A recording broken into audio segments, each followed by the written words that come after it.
Hey guys, it's Pat Jackson here, and thanks for buying Scrapebox Domination.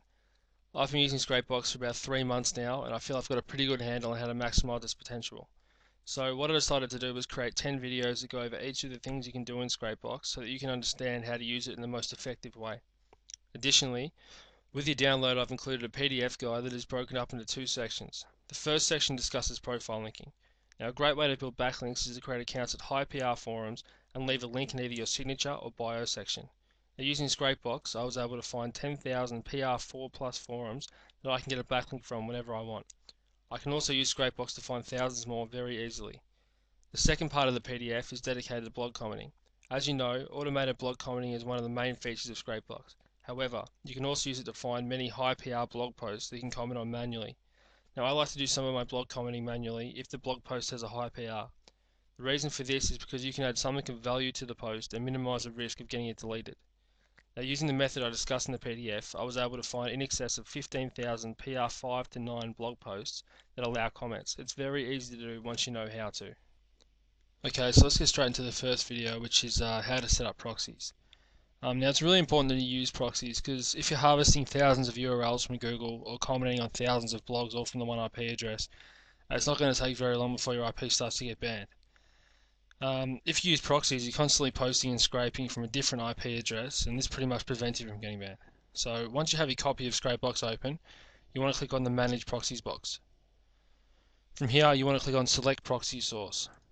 Now, there's 5 different sources you can choose from. Generally, I'll use all of them, but just to keep this video nice and short, I'm just going to use source 2.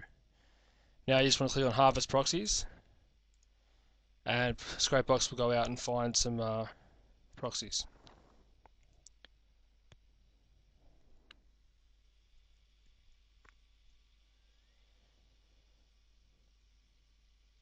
Okay, so it's found 186 this time, and you want to press Clean Up and Remove Duplicates. And there's only one duplicate then. Okay, so now you want to click on Test Proxies to see which ones are working. So now Scrapebox will go through all of them and test them. This can often take a while, so I'm going to pause the video now and come back when it's finished. Okay, so we're back now, and Scrapebox has gone through and it's found 37 good proxies. Now that's actually a pretty good number considering how unreliable free proxies are. So from here we want to click on Clean Up and we want to remove the failed proxies.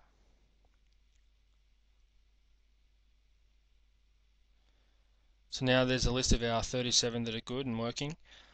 So now you want to click on Save, and you can either save these to your disk or you can just transfer them straight to the main list. I never save them because with free proxies they generally don't last very long, so I just am inclined to transfer them straight to the main list.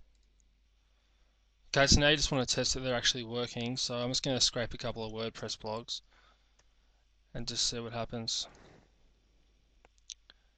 Now it might take a little bit longer than if you're using paid proxies because it takes a while to connect to them, but it generally works pretty well.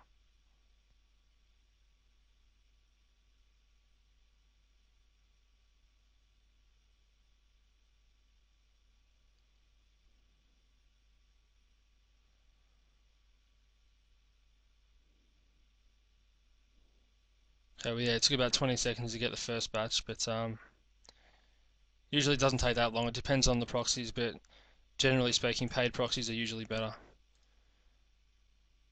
But there you go. So that's how you set up proxies. The free proxies is pretty easy, but also you might want to look at getting some paid proxies. So over here, I'm going to show you proxybonanza.com. This is where I get my proxies from, and a lot of other people do as well.